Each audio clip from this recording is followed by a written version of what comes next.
ಈ ಕ್ಷಣಕ್ಕೂ ಕೂಡ ಕೊಲೆ ಆರೋಪಿ ದರ್ಶನ್ಗೆ ಮನೆ ಊಟದ ಭಾಗ್ಯ ಸಿಕ್ಕಿಲ್ಲ. ಮನೆ ಊಟ ನನಗೆ ಬೇಕು ಅಂತ ಹೇಳಿ ದರ್ಶನ್ ಒಮ್ಮೆಲ್ಲೇ ಒಂದು ಕಡೆ ಹೈಕೋರ್ಟ್ಗೆ ಅರ್ಜಿಯನ್ನು ಹಾಕ್ಕೊಂಡಿದ್ರು. ಇಲ್ಲಲ್ಲಪ್ಪ ಇದೆಲ್ಲ ಇಲ್ಲಿಗೆ ಅರ್ಜಿ ಹಾಕೊಳ್ಳೋಕೆ ಬರಲ್ಲ, ಇದೇನಿದ್ರು ಕೂಡ ನೀನು ಮ್ಯಾಜಿಸ್ಟ್ರೇಟ್ ಕೋರ್ಟಲ್ಲಿ ಹೋಗಿ ನೋಡ್ಕೋ ಅಂತ ಕೂಡ ಹೈಕೋರ್ಟ್ ಹೇಳಿತ್ತು. ಇದರ ಬೆನ್ನಲ್ಲೇ ಇದೀಗ ವಿಚಾರಣೆ ಇವತ್ತಿದೆ ಮ್ಯಾಜಿಸ್ಟ್ರೇಟ್ ಕೋರ್ಟ್ನಲ್ಲಿ. ಈ ಕ್ಷಣಕ್ಕೂ ದರ್ಶನ್ಗೆ ಮನೆ ಊಟ ಸಿಕ್ಕಿಲ್ಲ.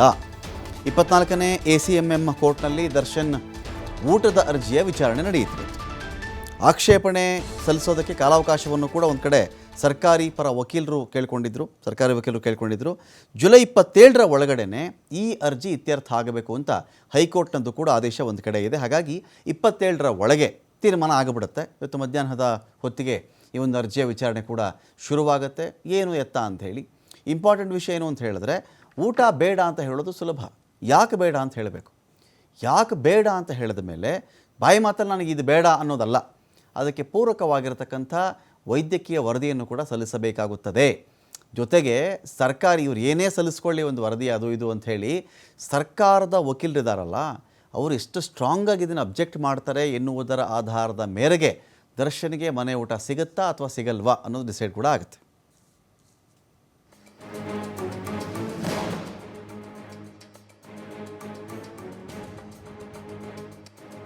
ವಾಂತಿ ಆಗ್ತಾ ಇದೆ, ನನಗೆ ಬೇದಿ ಆಗ್ತಾ ಇದೆ, ಸರಿ ಇಲ್ಲ ಇದು ಊಟ, ನನಗೇನೋ ಹಿಡಿಸ್ತಾ ಇಲ್ಲ, ಇದು ಆರೋಗ್ಯ ಹದಗೆಡ್ತಾ ಇದೆ, ಈ ಥರ ಎಲ್ಲ ಹೇಳೋದು ಒಂದು ಭಾಗ.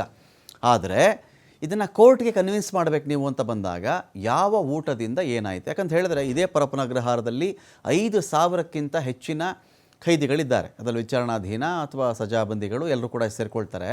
ಅದರ ಕೆಪಾಸಿಟಿನೇ 2,500 ಹತ್ತತ್ರ ಅಷ್ಟೇ. ಅದು 5,000 ಮೀರ್ತಾ ಇದೆ ಇದೀಗ. ಇರಲಿ, ಇಷ್ಟೂ ಜನ ಖೈದಿಗಳು ಊಟ ಮಾಡಿದ್ದಾರೆ.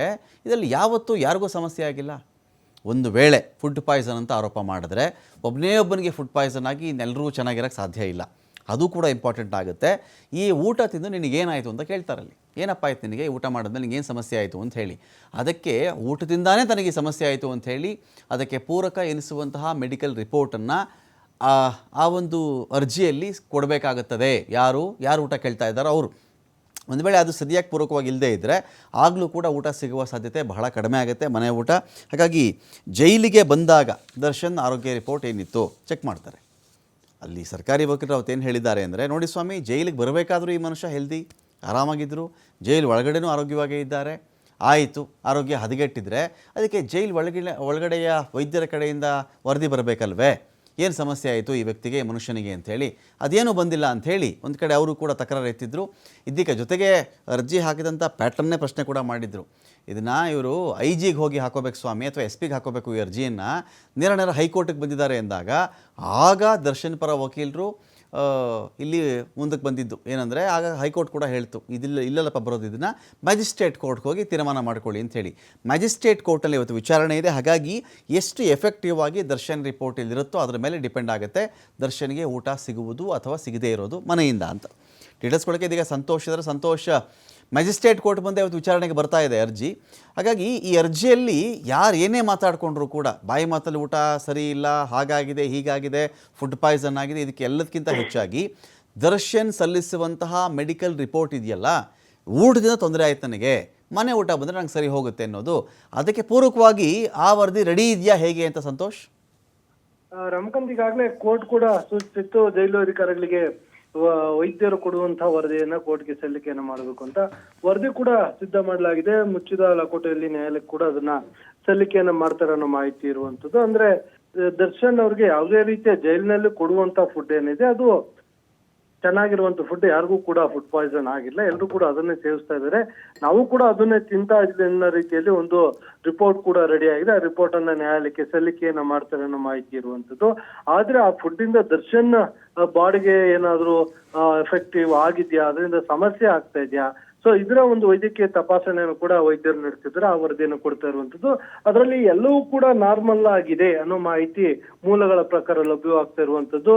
ಸೊ ಅಂದ್ರೆ ದರ್ಶನ್ಗೆ ಯಾವುದೇ ರೀತಿಯ ಮನೆ ಊಟವನ್ನ ತೆಗೆದುಕೊಳ್ಳಿಕ್ಕೆ ಅವಕಾಶ ಸಿಗೋದು ಸಾಕಷ್ಟು ಕಡಿಮೆ ಇದೆ. ಯಾಕಂದ್ರೆ ವೈದ್ಯರು ಕೊಡ್ತಾ ಇರುವಂತ ವರದಿಯಲ್ಲಿ ಫುಡ್ ಕೂಡ ಚೆನ್ನಾಗಿದೆ ಮತ್ತು ಇವರ ಆರೋಗ್ಯದಲ್ಲೂ ಕೂಡ ಸುಸ್ಥಿರವಾಗಿದೆ ಅಂತ ಹೇಳಿ ಅವರು ವರದಿಯಲ್ಲಿ ಉಲ್ಲೇಖ ಆಗಿದೆ ಅಂತ ಹೇಳಿ ಮೂಲಗಳ ಪ್ರಕಾರ ಮಾಹಿತಿ ಗೊತ್ತಾಗ್ತಾ ಇರುವಂತದ್ದು. ಆ ವರದಿಯನ್ನ ಈಗಾಗಲೇ ನ್ಯಾಯಾಲಯಕ್ಕೆ ಮ್ಯಾಜಿಸ್ಟ್ರೇಟ್ ಕೋರ್ಟ್ಗೆ ಸಲ್ಲಿಕೆಯನ್ನ ಮಾಡ್ತಾರೆ. ಇದಾದ ನಂತರ ನ್ಯಾಯಾಲಯ ಅದನ್ನ ಪರಿಶೀಲನೆಯನ್ನ ಮಾಡುತ್ತೆ. ಆ ವರದಿಯನ್ನ ಆಧರಿಸಿಕೊಂಡು ಮನೆ ಊಟವನ್ನ ಕೊಡ್ಬೇಕಾ ಬೇಡವಾ, ಇಲ್ಲ ಅರ್ಜಿಯನ್ನ ವಜಾಗೊಳಿಸ್ಬೇಕಾ ಸಂತೋಷ್. ಏನ್ ಮಾಡ್ಬೇಕು ಅನ್ನೋದನ್ನ ನ್ಯಾಯಾಲಯ ತೀರ್ಮಾನ ಮಾಡುವಂತದ್ದು ರಮಕಾಂತ್. ಸಂತೋಷ್, ಇದೇ ಜೈಲೂಟವನ್ನು ಇದೇ ಜೈಲಲ್ಲಿ ಇದ್ದಂಥವ್ರು ಮಾಡಿದ್ದಾರೆ ಹಿಂದೆ.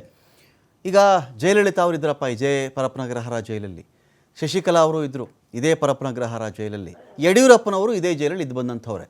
ಈಗ ಅವರಿಗೆಲ್ಲ ಅಂತ ಬಂದಾಗ ಈ ಊಟದ ವಿಚಾರದಲ್ಲಿ ಏನಿತ್ತು, ಅವರಿಗೆಲ್ಲ ತರಿಸ್ಕೊಳ್ಳೋಕೆ ಅವಕಾಶ ಇತ್ತಾ? ಇಲ್ಲಿ ದರ್ಶನ್ ವಿಚಾರದಲ್ಲಿ ಸರ್ಕಾರಿ ವಕೀಲರು ಎಷ್ಟು ಸ್ಟ್ರಾಂಗ್ ಆಗಿ ಅಬ್ಜೆಕ್ಟ್ ಮಾಡ್ತಾರೆ ಅಥವಾ ಮಾಡಲ್ಲ ಎನ್ನುವುದರ ಆಧಾರದ ಮೇರೆಗೆ ದರ್ಶನ್ಗೆ ಇಲ್ಲಿ ಊಟ ಸಿಗುತ್ತಾ? ಒಂದು ವೇಳೆ ಸರ್ಕಾರಿ ಅಭಿಯೋಜಕರು ನನಗೇನು ಪರವಾಗಿಲ್ಲಪ್ಪ ಅವ್ರು ಏನೋ ಊಟ ತರಿಸ್ಕೊಳ್ಳಿ ಅಂತ ಹೇಳಿಬಿಟ್ರೆ ಅದು ಈಸಿ ಆಗಿಬಿಡ್ತಾ ದರ್ಶನ್ಗೆ ಅಂತ?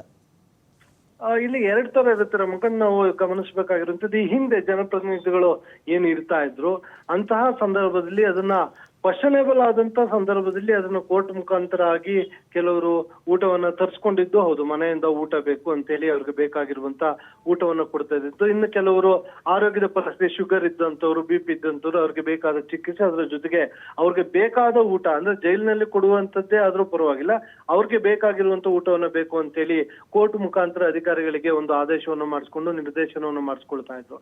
ಸೊ ಈ ಸಂದರ್ಭದಲ್ಲೂ ನಾವು ಗಮನಿಸಬೇಕಾಗುತ್ತೆ, ಇಲ್ಲಿ ದರ್ಶನ್ಗೆ ಆ ರೀತಿಯ ಆರೋಗ್ಯ ಸಮಸ್ಯೆ ಏನಾದ್ರು ಇದೆಯಾ ಇಲ್ವಾ ಅನ್ನೋದು ಪ್ರಶ್ನೆ ಆಗುತ್ತೆ.